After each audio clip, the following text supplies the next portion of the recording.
my name is Tony Lane Casserly, TLC. I've been in the blockchain industry since 2011. I co-founded Cointelegraph. It's one of the largest media publications in the entire industry, and I've spent the last 5 years working on using blockchain technology to provide ubiquitous access to human rights for people across the planet who are oppressed. So my business is called Culture, and it's essentially the idea that the future of government is not government, it's actually culture, and that we will need to redefine the way we think about our personal relationship to territory and to our own individual sovereignty when we experience things like, climate change that can reshape our planet, and that fundamentally the systems of the future should be about creativity. They should be about liberation and self-expression, not fear or closed networks that are using secrecy to propagate the idea of truth. That the future we can build with blockchain is really, truly, and purely an inclusive human future that allows us as human beings to live as citizens of this world, rather than be separated by a rule of law that could seek to do nothing but divide us from that greater truth and our fundamental human purpose. So thank you all so much for having me here today, and I'll pass the torch. Great. Yeah, amen to that. That's a wonderful ambition. I'm Jason Potts. I'm director of the Blockchain Innovation Hub, which is a social science research a university-based social science research institute.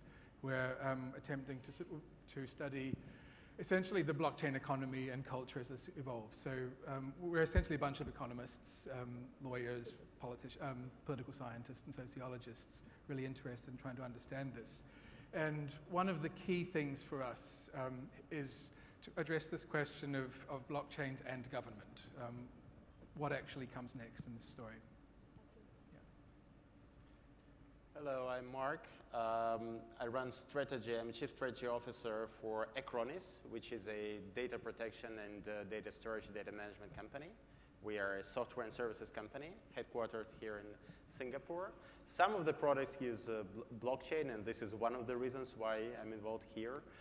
Some of the customers are within the government, so we have a pretty good understanding of what they need. But also, in general, I think governments on blockchain is the topic that everyone should be a little bit interested in, because it involves a transformation of the government, and we're all in the government.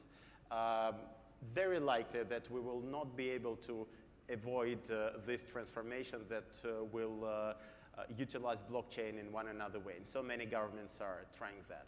I will just add that I have also understanding of the government inside, because I was in the government role before this one in business. Tony, you said that we can have a completely decentralized government, right? So, and how this government will manage police?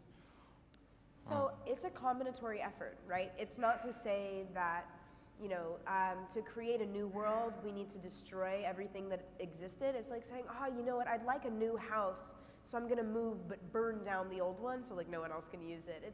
We don't necessarily need to dismantle what is working, because we shouldn't prevent people from being citizens of nations if that's something that is important to them or something they want to opt into. It's merely the idea that we're going to need to create new networks. Why is it that every system in the world, the way we actually work, the way our identity actually works, the way our relationships to each other work, the business model has changed? We're in a world of open networks. So systems that are based on low trust, closed network, high secrecy, like exclusionary systems, that no longer represents even the way any of the largest business models in the world and technology work today. And to your question about how do you essentially police against violence? So that's an incredible question that I've spent a significant amount of time thinking about, because I've had some crazy experiences that have really shown me why it's so important to have some of these institutions. Like when you're dealing with nations whose rule of law, in terms of the way that they interact with other organizations who have power in nations, like violent organizations who deal in like underground markets kind of thing. I had experience where I was like, whoa, I realized the importance of policing against that kind of, preventing against that kind of violence. So there are a couple of answers to this, and part of that answer is that What we're interested in doing is helping to hospice things that are not working, and that nations aren't going to just completely evaporate into thin air. So it's important to understand that. And in addition to that, the other solution that we've thought of from a decentralized perspective, I call it a marketplace of heroes, or a life market. It's kind of the opposite of the original kind of dark stuff, which means that if you are in a situation where you are being held across enemy lines, or if someone's in a situation where they're being held by a violent organization, that you're actually able to create a marketplace for heroes and renegades. So if someone says, you know, I want to help save this person's life, you can say, well, I'll give this person X amount of whatever to save this person's life. And it's a marketplace for essentially heroes and renegades to, in a decentralized way, actually contribute to the greater human good by not only creating environments where different cultures are self-policing, which is the ideal, but knowing that there are people in the world that are not good people, creating marketplace incentives for individuals to interact with each other. But that's a really complex problem, and I think that's actually something important that I have seen nations provide for people, is that actual real protection in dangerous areas. Yeah, I know that there are private prisons in some countries, and they can be decentralized in kind of slots in a prison can be bought by a community via prisons marketplace. But what about this group of policemen? They should be powerful. They should be able to come to face groups of organized crime sometimes, which have weapons. This means that these heroes also shall be organized into groups and have weapons. And then, if they are pretty powerful, how are we going to control them? We need a more powerful group who can overpower these groups of police. Otherwise, this will be kind of decentralized mafia conflicting with each other. I think about justice as a process of restoration instead of as a process of like justice. We think the way the justice system works now is we're like, justice is punishment. Like, yeah, that guy got what he deserved. Like, he treated those people wrong, so now we're gonna treat him wrong. What's up? I win. That sucks. That's not human. I mean, it is like primally, it's like, you know, apes killed each other to survive, but that's not human in terms of the way we've evolved now. Justice should actually be a process of restoration, in not saying like, you did something wrong, so I'm gonna hurt you and that's gonna make it right. That doesn't ever make it right. If you've ever been hurt by someone, it doesn't ever make it right, just like hurting someone else back. That never makes it right. What really makes it right is when we come together and we heal. We need to take responsibility for our duty to restore each other. And part of that restoration is going to be empowered by economic liberation.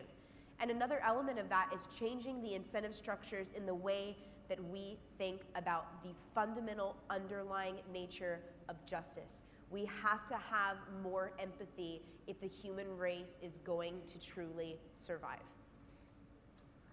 Wonderful. Wonderful. We dream about this. But in reality, people like to benefit on people who are kind of kind sometimes.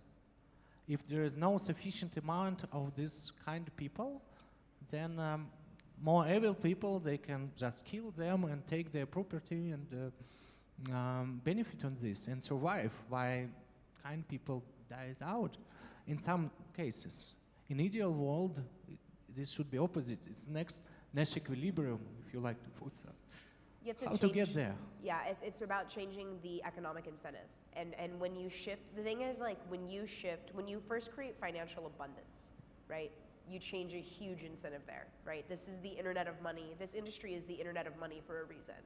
So when we shift the economic incentives, when people don't feel like, oh, if I don't kill you, like I'm gonna starve to death, then that shifts a fundamental element of human nature that we've always had to deal with, which is scarcity. We need economic abundance, first and foremost. That's gonna take time. I think it'll take 5, maybe 10 years for us to get there, but we're gonna get there. My kids will like never have to think about what it means to have a job, ever.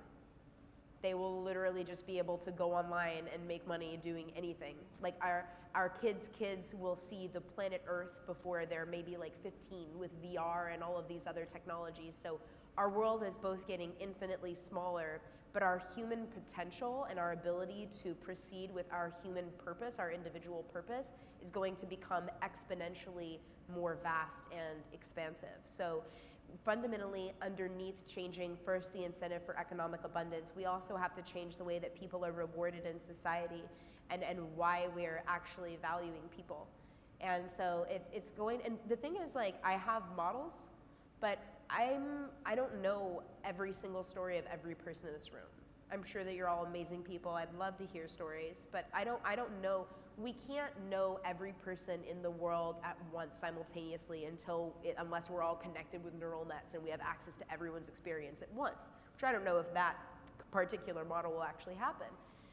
But at the end of the day, I'm just building systems to try and understand how we re-incentivize the way we've thought about our own relationship to both our sense of individual and collective humanity. And that is a possible future for all of us, but we have to stand up and own it. If we don't own the future, no one is going to do it for us, and the people who are going to try to take ownership are the people who are violent. So if we really want this future to happen, we are going to have to stand up and take ownership of our rights and the future that we want to see in the world, every single one of us. Wonderful, very inspiring. I hope to live in this world. Maybe because of you. This world will come faster. All of us. It's not me. It's us. Nothing I do is me. It's all, every single one of you. It's all of us. Yeah, but I'm sitting closer to you. That's why I have best view yeah, than everybody. Okay. What are your thoughts, guys? Sorry? So, I mean, how we've been thinking about this as economists, at least, is actually to just really ask the question, what actually does government do? Like, well, why do we need governments at all? And what's interesting about this technology, it was essentially invented as a government-killing technology so that we could actually live without this. And the standard economic answer is public goods, right? You need government to provide public goods. The interesting thing is the price you pay for that. The price you pay around having to protect yourself against various depredations and so on. You need democracy, you need all sorts of voting mechanisms, you need all sorts of monitoring mechanisms, you need a sort of fourth estate media to monitor all of this. There's a high cost that is involved in the provision of public goods. And what we've got now is, for the first time, actually a competing technology in the provision of communities or people to come together, create governance, and to create local public goods. And I think the immediate issue that we've got in front of us here is how we get from here to here. How we go from this system that we've spent somewhere between 5,000 and 400 years creating and bedding down and becoming very familiar with, to a very new system, just created a decade ago, only a few years ago really, and what that transition looks like. And one of the key things that we've realized is it actually takes a lot of trust to get to trustlessness. We have to trust a lot in as Tony was saying, we have to trust a lot in each other, we have to trust a lot in the current systems to actually transition us to this. So an example of this is just say in something mundane such as property titling, where property titling will be better on the blockchain. That's just for just technical reasons, let's take that as given. But in places that have succeeded or are appearing to succeed in doing this, such as Sweden and so on, actually the places that don't really need it that badly, they've got pretty good property titling systems, whereas places like Haiti and other places that are just broken in this respect have really suffered in doing this. And this is sort of diagnostic of the fact that the reason Sweden was able to pull that off is that we kind of already trust the Swedish government to do that. And I think this is the issue that we've got across a whole lot of regulatory transitions, whether the transition that we're sort of trying to make at the moment actually does require a lot of trust and, I don't want to say faith in that respect, but that's the issue that we're facing right now. Good. That was a very good speech, actually, the previous one. We mostly talked about the citizens, right? But I would like to take a look at the same issue, governments and blockchain, from the point of view of the policymakers. So imagine you're a policymaker. You understand that some kind of transition should be happening. It's actually quite obvious, and it's more of a philosophical thing because the nation states will change and will virtualize, and blockchain looks like an ideal technology to be involved. But then you have a choice how to do it. And there are two completely different ways to start. One way, and probably 20 countries are trying to do it now, is to test blockchain for a limited number of use cases in the government. I'm sure you all have heard about such examples. Some of them are really popular now, registries on blockchain. A very, very popular idea, quite easy. You first have had paper registries of land, of transport, of property.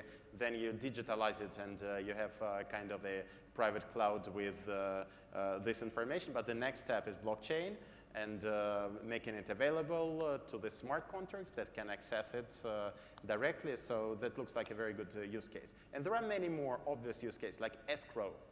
It's obvious that escrow can be done on blockchain, right? And there are use cases specific for different countries. So a lot of countries have tried that.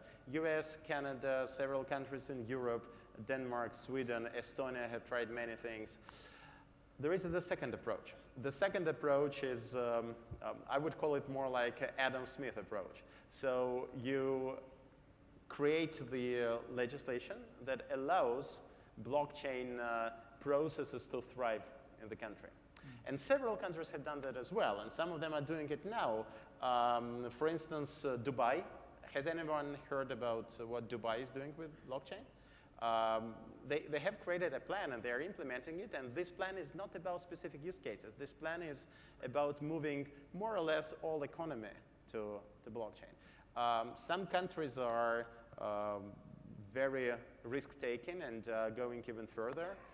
For instance, we expect that Malta will announce a news soon because they are thinking about a regulator that might be the dedicated entity in the country to make sure that companies working with the blockchain will be operating at a maximum capacity in the country and introduce legal framework. So,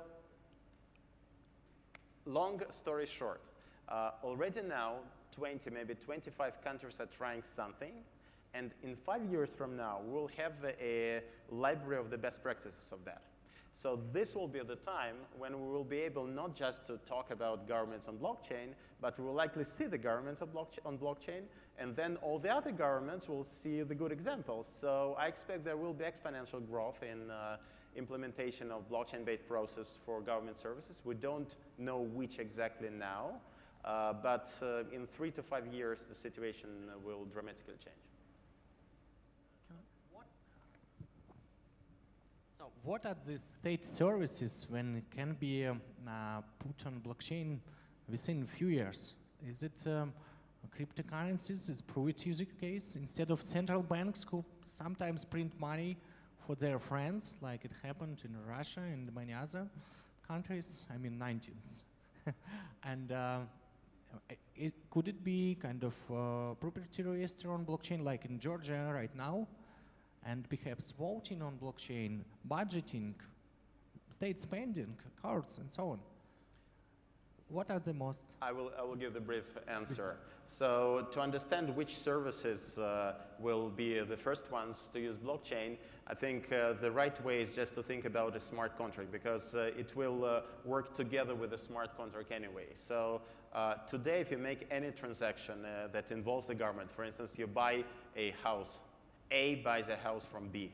So today you need to involve lawyers, you need to involve, there will be an escrow in the bank, there will be bankers themselves. So a lot of people are involved, and it's not very efficient. But another way to do it is that the seller creates a smart contract, and a buyer transfers funds to the smart contract, and then there are government services, all that are needed, that have a direct access for the smart contracts. For instance, there is a registry of property, right? And this smart contract releases the money to the seller only if there is the new line in the state registry of property saying that now A owns the house. A very simple idea. But this implementation means that everything related to transaction buying and selling and property and all the registries can be on blockchain. Banking procedures also can be, of course, on blockchain. Today, quite a lot of governments are working on insurance, healthcare, things like that that can also involve blockchain. Can I come in on this? I mean, my view on this is that use cases is the wrong way to think about this. Yeah. That what governments do is governments regulate, they legislate, they write laws, they impose themselves into the economy. And when we think about what governments will do, the problem is that there's different regulators, there's different parts of government, and they're all imposing themselves on the economy and society in different places. The real issue isn't to map government use cases, but to make sure that these things don't conflict with each other, or at least try to minimize that. And I think the major sort of 2018 issue going forward is really around whole of government, joined-upness. A classic example is what we just saw in Korea, where you had the Justice Department going in one direction, you had Treasury going in the other direction. It was basically a real-time civil war that blew up all the crypto exchanges, and they're gone, bang. That's the problem that we want to avoid. What we want to try and have is joined-up intra-government regulation. Now multiply that by every single country. Now we've got intergovernmental, which is the best practice case. But I think this sort of coordination problem is the government issue we've got right now. I'd like to posit that it was originally said government was originally supposed to provide public services. I thought government's original function was jurisdiction, and that if it is government's job to provide public goods, I am so afraid. More than 50% of the world lives under a dictatorship. More than 50% of the citizens on our entire earth live under dictatorship regimes where they're not even allowed to have access to their own rights as human beings. So in my mind, it's about how do we cooperate effectively to build a better system? How do we change the incentives so no one has to be afraid? And it's not about saying you don't replace through destruction. If you want real liberation, you evolve through creation. So the first government services I think we're going to see on blockchain, something that we're working on, is essentially our open source standard called Web of Trust. And this is something that I'm working on with a group of people. It's an open source collaborative community, but a technology collaborator who's the co-author of the TLS standard, which is essentially the encryption layer for the entire web. And what we're working on with Web of Trust is essentially creating an open source standard for identity and registration that can almost serve as a research and development wing for nations, but that's owned by people, right? So let's say that I am a refugee, and we're going to see the number of refugees. I mean, in the last 3 years, over 1 million people have appeared literally just outside of Bangladesh in a refugee camp. It is absolutely remarkable. And we're gonna see maybe, 15 million more people move there within the next 5. We don't know what is going to happen with climate devastation. No one does, but the entire continent of Nigeria could end up underwater.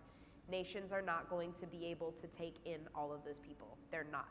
We're already not able to deal with the fact that we're experiencing as a human race a second Holocaust in terms of what's happening with the Syrian regime. And if we don't have empathy there, I seriously doubt that people are going to have empathy when the violence is not man-made, but made by the destruction we are all accountable for of our planet Earth. So Web of Trust is essentially an open source standard. So if I'm a refugee, I can say, well, listen, I left my house during an airstrike, or like my entire town is underwater right now, or my entire country is underwater. But I came here with my mom. So my mom knows who I am. My mom can verify me. And I met this guy, and I built him a house, right? So he can verify that he's known me for 6 months, and that I was able to build him I have skills as a carpenter. I could potentially work in construction. And then there's this group of kids that I met in the camp, and they all have cell phones, and I taught them English. So they can verify that they've known me for 3 months and that I have English language speaking skills. I also have the ability to be a teacher. So you really gaining a portrait through essentially a network effect of who we are as human beings, how we interact with the world and how we're perceived. And it's really looking at the network effect, like what is the impact that you have on the lives around you? Because that's really a huge piece of what shapes who you are. How do you impact every person in this room, right? And so it's really about shifting that model, and in doing that, that gives nations the ability to say, well, these people would otherwise not have an identity, and if they had an identity, it would be an identity of ownership. You know, like I hear people talk about refugees like as economic assets. I'm like, excuse me? This is a person. This is not an asset. This is not a stock. You're not like, this is not, if you're investing in someone's life, it shouldn't be because, you know, you're classifying them as something that you own. This is we're not creating a new generation of slaves here. Refugees have to own their own rights. All of these people have to own their own rights.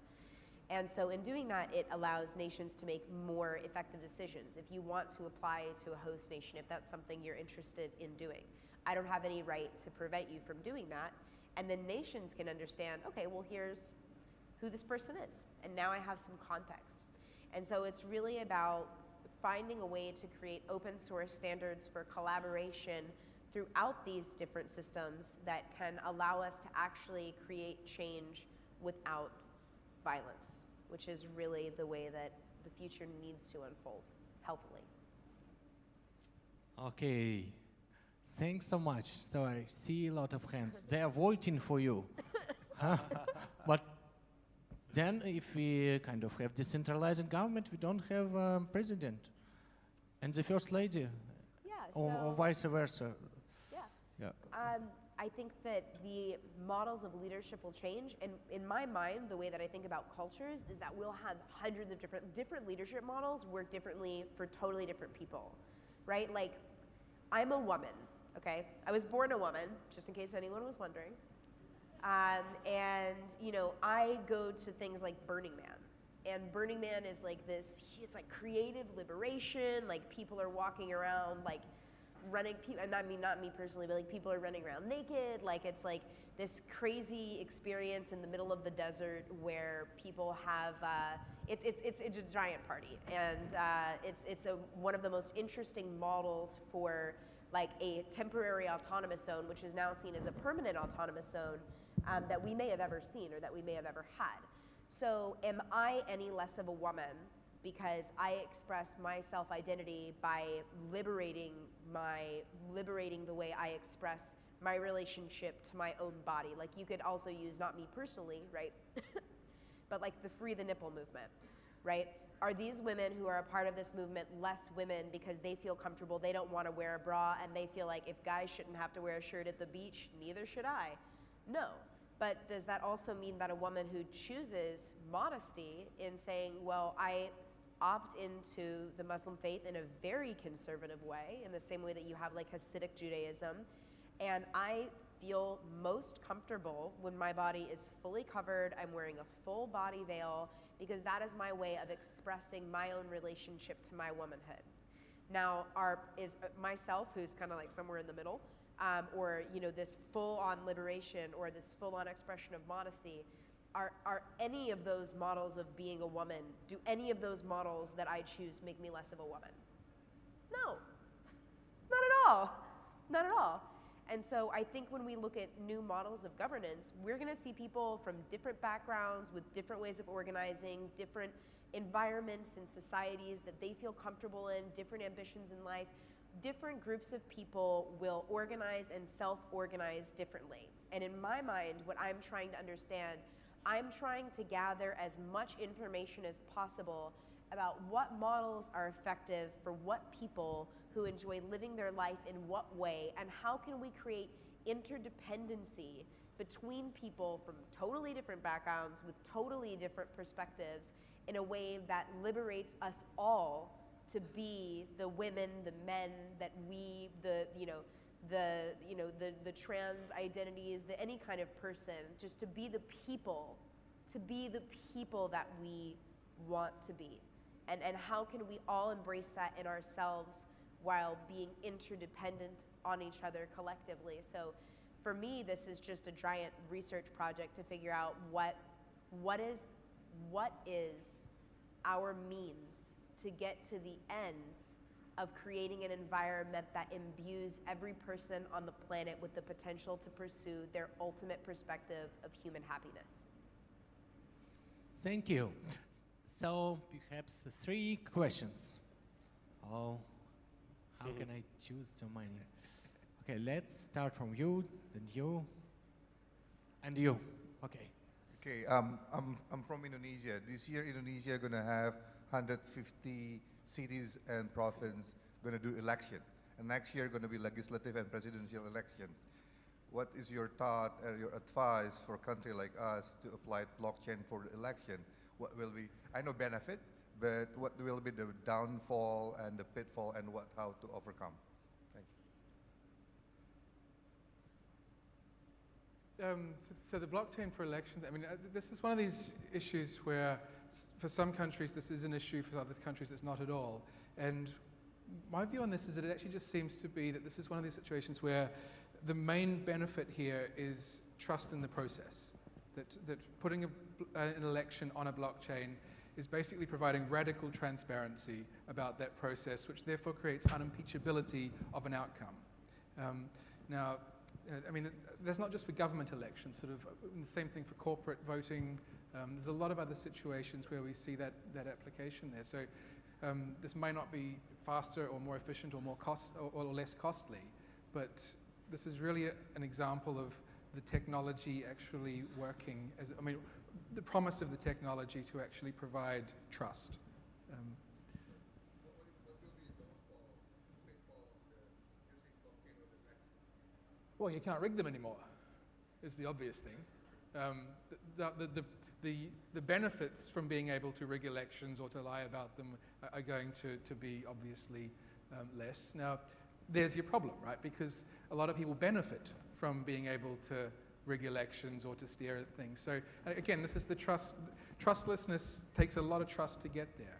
And the places where we kind of know that elections are broken are exactly the places where it's going to be really hard to get blockchain elections into those spaces. And the places where we kind of know the elections work pretty well are probably the places we're going to get them first. So I think, again, this is something we all need to push on to try and get us to that equilibrium. I will add a few words. So you asked what are the pitfalls, what are the drawbacks. So as an idea, the idea is great. So there are no pitfalls in the idea.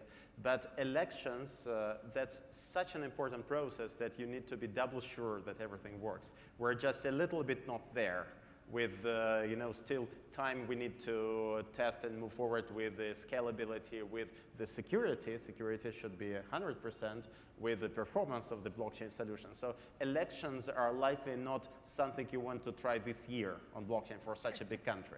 But over time, if these issues are resolved and improved, that's a perfect idea. And I think about this in a sort of different way than I think most people do. I think there's I could give the obvious answer in terms of voting in blockchain. I'm sure in certain societies and cultures and all of these things that will exist. But I think that voting in and of itself is almost like a form of friction, because what you're saying when you vote is I'm taking my power to act for myself and solve my own problems and or think freely and really fully engage in my society, and I'm giving that power away to this person. In a lot of different instances, like voting works really well for some people of that mindset or some models. But what I'd really like to see personally in terms of the way we think about the evolution of our collective human future is a translation of voting into direct action and direct activism, like civic responsibility. So rather than like you seeing a problem being like, oh man, there are potholes, like, you know what I should do? I should like go vote for that guy so he can maybe try and get some other people to convince them to fix the potholes maybe, I'm not sure. But instead of doing that, like, why don't you just be like, you know what? How much does it cost to like make some concrete? And you're like, there are holes in the road. I think about this all the time just when I'm like walking down the street. What I'd like to see is a world where everyone in the city is like, oh, there are like potholes in the street. Like, I'm gonna get a group of like 30 people together, like maybe a group of my friends or something, and we're gonna go fill the potholes. and we're just gonna do it for everyone. And we're gonna record publicly that like we went out there and we filled the potholes and we picked up the trash. So everyone in our city, our local town, our community, our state can see that me and my group of friends spent 2 weeks traveling around the state filling every single pothole in New York. Right? And I think when we change that model, that's when we're really going to see our world go from this process of like friction into something where we need to be engaged in making life better for everyone around us. And that's the transition I'd really like to see. I can imagine that sometime in nearest future, we will elect presidents in messengers. You don't need to go to election places where different parties control election process to prevent fraud. Now you can prevent it with blockchain and make election voting very easy. This reduces cost of coming to elections, joining elections, and far more people will be participating. And this will provide more incentives for politicians and for less developed countries that can solve a problem when a politician get control of elections. So he can tweak results or do not get access to opposition for elections. Now the opposition will be able to run their own election on blockchain, which will be legitimate. That's very powerful. Thank you. I promised one more question, please. This is the last one. Okay. Matt Booker.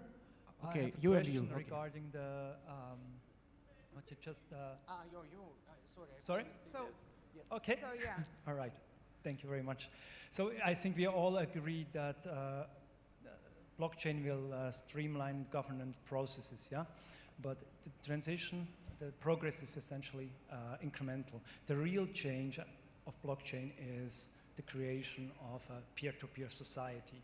And I think what we will see is actually a challenge, a bottom-up challenge of a status quo. So governments, they are essentially adherent to their own power structure, and we will see an emergence of a bottom-up governance, and these two models will clash. So my question to you is how you see this clash, this conflict unfold. So, I mean, I would completely agree with that assessment of the situation we're in. We've got, 193 countries in the world today. We've got about, I'm going to guess, 100 million corporations. If we go back 300 years, there was a time probably around the 1600s when we had 193 corporations. I think this is where we're going, is that the nation, I mean, it's not necessarily going to be a civil war between governance and government, but rather the gradual erosion of government and nation states because of this, just as we find new ways of forming partnerships and groups and communities and providing blockchain governance over that. Now we've got a local government that can do things. And we'll just keep adding those and layering them, and we'll be citizens of many of these things. And that evolutionary process where we go from a small number of nations to a world of potentially millions of governments. I'm not even sure what we call these things yet, but but that's where we're going. And that's an evolutionary story rather than a revolutionary story. And I kind of hope that's how this plays out. I'm working so hard to try and eliminate the need for people to go into this feeling like they should hate each other, because we're never going to create change if you approach a system and you're like, we need to appreciate things for what we've done. Like, I almost describe this as like someone who's like, I hate you, mom and dad. You know what I mean? It's like, I'm like, okay, like, listen, your parents like have done, like, you know what I mean? Like, your parents have always been a part of your life. Like, they helped do this and that for you. I'm kind of like, it's that kind of it's like that kind of a relationship of like, and I actually define it in that way because what a lot of people are doing when they're declaring sovereignty is actually very similar to a model of people saying like, I am going to emancipate myself from my family. And in some instances, like, you need to do that, right? Like, in some instances, you have a parent who's like physically abusive or something and you need to get out, like, you need to go, like, emancipate yourself, you know? And in other situations, it's like, is this just like some bottled up angst about control related to the actual dynamic that people have with their parents? So like, I'm working so hard in my own world and everything I'm doing to just try and cultivate some mutual respect and to try and create greater economic opportunity for everyone and solve greater problems together, rather than saying, let's use models of like, let's counteract violence with violence. Like, let's just try and restore a situation and like let's cultivate. Let's cultivate a relationship and let's cultivate mutual respect for each other in this change, because at the end of the day, whatever hat you put on, whatever time of the day, like we come into this world and we leave this world the same, like we're human. So I would really, I've spent a lot of time, and I would really hope that we can, progress in these changes without causing any kind, without unnecessary conflict. We don't need to fight. You know what I mean? We don't need to fight. Like, we can all embrace each other and just work harder to understand where everyone is at and what people's needs are, what the needs are of your community and what the needs are of yourself. You asked about the clash, just one comment. It's important to understand that the society is changing as well, and maybe the clash is not that big, because blockchain implementation in such fundamental process is not a fast thing. And say, when I talk to 15-year-olds today, you cannot avoid noticing that they live much more in a digital world than we, and in a much more distributed world. So the connection to the nation states is not as large as in the previous generations. So the life is likely getting more or less a combination of smaller communities, of your project, your friends. You can be in dozens of such sub-communities, and they're all distributed, and they are partially somewhere in the cloud, and you don't care much where these people are. You also travel. So the relationship between the person and the state changes as well. That's important. Yeah. Perhaps the last short question, please. Yeah. I have a statement and then a question.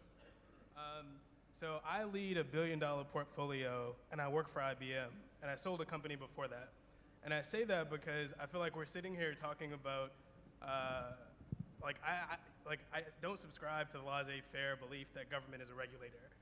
So I work with most governments every single day, and what they come to me and they say, hey, we don't know what policies to pass that would ultimately enable us to create a better future. And that is a huge issue, in so much that the World Economic Forum has said, hey, we want to create the Fourth Industrial Center, and then they want to help develop policies. And I also think that the function of government is to buy, like, if you also miss out on the function of government as a buyer of goods for citizens. And so when I think about it, governments have an issue where they're trying to reinvent themselves. So Switzerland is trying to become, and I talk to the most senior government officials in these geos, and Switzerland is trying to become the new cybersecurity hub of the world because they're not generating money on offshore banking. Oman is not generating the same money on oil and gas, so they're like, hey, we actually want to reinvent ourselves. And every government is trying to figure out how to do that, and blockchain just happens to be a mechanism for actually doing so, right? And so the issues that I've seen is, and when I worked at the White House for not this administration, but for President Obama, the biggest one that we worked on was interoperability. And for me, blockchain was focused on interoperability as it pertained to modularity. That was so key that we didn't really touch on today. And what my point being, and I guess my question is, the issues that these governments face, like the North Carolina said to me, we want to host government. Like, agencies are coming to us to build blockchains, but we don't know what to do. I had Denmark came to me and said, hey, we have a problem with MSRAs, and we can't track how many antibodies that cow has taken, and we have inspectors who go to refrigerators and track numbers instead of having an IoT device track that in real time. And then they want to be able to share that information across different B2B and government to government. So my question to you, so I don't subscribe to like the use case. I've probably built about 6 blockchain solutions for governments, either POCs, MVPs, and so forth. So I guess my question to you is, if you're thinking about giving government advice on moving forward, what would it be and why? The main thing that needs to happen right now is, governments are reaching out in a sense and trying to figure out what to do. we need to talk to them. We need to try and educate. We need to just essentially try and arrive at solutions that the community is happy with, right? Because this is basically the process that would otherwise take place as a legislative action, and it would all take place in Parliament and so on, and out it would come. We've got an opportunity to actually do this now, in real time now. And I think the crucial thing is to actually try and take this opportunity to educate, to speak to use the sandbox opportunities, but to actually try and jointly create these rules. Otherwise, we're just going to end up with rules being imposed that are more or less modifications of the existing ones, which are not designed for this world we're trying to build. Thank you. Thank you. Really, really quick, just to add layer onto that, we need to build for humans, not systems. And I think that people need to remember why they got involved in these things in the first place.